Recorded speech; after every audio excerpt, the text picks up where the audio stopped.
Tonight's heavy hitters are Bernie Sanders and Elizabeth Warren, and there isn't much ideological daylight, as we were talking about. They both support Medicare For All.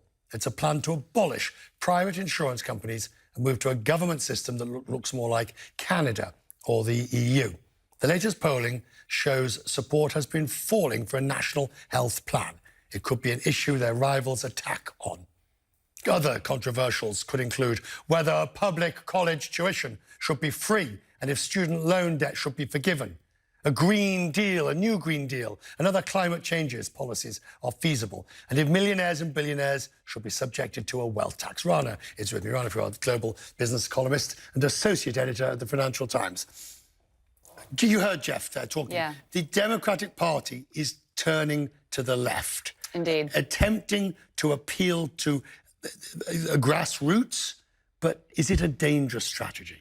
You know, it's a very risky strategy because it galvanizes this demographic difference between older baby boomers and younger millennial democratic socialists, and that's the big divide of our time, really, not just, at this debate, but I think in the next few years. The question is, how are Sanders and Warren going to sell them on what part of a shrinking pie they get? Is it going to be about Medicare for all? Is it going to be about health care? Or is it going to be about student debt? And I think that you're going to see other candidates come in and say, we can't make everything free. How do you pay for all of this? I think it's also going to be very interesting to see whether Elizabeth Warren reiterates what she said on the campaign trail that, look, I'm a capitalist, all right? Sanders is pretty much calling for wholesale revolution.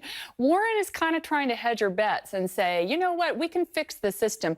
But when she comes more to the left and says Medicare for all, no private insurance, makes it tough to square those two positions. Okay, the reality is, though, most of middle America is conservative with a small c.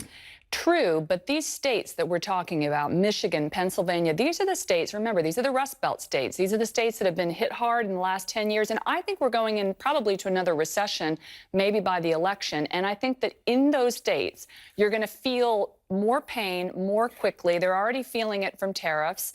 And, you have a base of people that I think are beginning to swing more left. Well, but if you look at previous Democrat presidents, with the exception maybe of those after the Second World War, take Clinton, for example.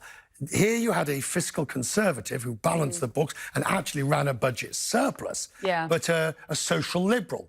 Well, you're making a great point. I actually think, I'm going to go out on a limb here and say, I think we're in for a paradigm shift. I think that Clinton was the last of the Democrats that could sort of adopt pseudo-Republican policies and get away with it. I think we're headed to an era of wealth redistribution in this country, and I think that it's going to have big market impacts, and I'm sure I'll come back and be talking to you about them in the next few months and years.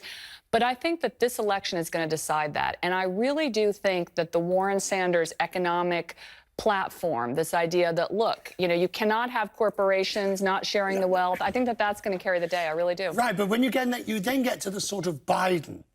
Yeah. Who turns around and a number of commentators after the last debate who all said, all right, so Biden got beaten up by Kamala Harris. But at the end of the day, they say he's the only one who can actually beat Donald Trump. And, forget your trendy left-wing policies and actually concentrate on beating the president. Well, okay, but then this very important thing. I mean, we know that there's a big divide in the party. Should we just worry about beating Trump?